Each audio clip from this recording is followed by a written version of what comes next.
اور یہ بات بڑی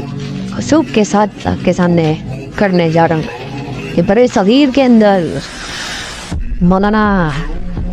شاہ ولی اللہ محدث دہلوی رحمۃ اللہ علیہ کے بعد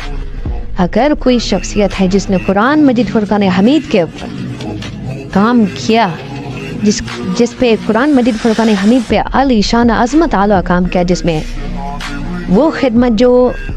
جو شاہ ولی اللہ محدث دہلوی رحمۃ اللہ علیہ کے بعد کوئی نہ کر سکا، عام عوام کو قرآن کے ساتھ جوڑنے کے لیے جو عظیم کام کیا، جس کو لوگوں نے چھپا کے رکھا ہوا تھا، ان کی اس شخصیت کا نام ہے مولانا عبدالقدیر صدیقی رحمۃ اللہ علیہ، جن کو دنیا بحر علوم کے نام سے جانتی ہے۔ ان کی مائناز کام میں ایک کام تفسیر صدیقی ہے،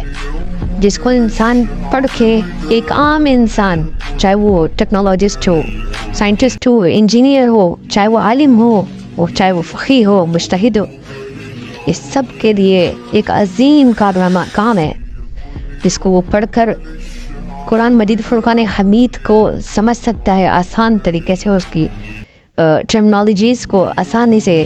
جو انڈرسٹینڈ کر سکتا ہے، ساتھ ساتھ عربی کے لیے ایک اسٹرکچر اور سیلف ڈیولپمنٹ سیلف اسٹرکچرنگ کر دیتا ہے یہ تفسیر۔ تو یہ ایک خاص کام ہے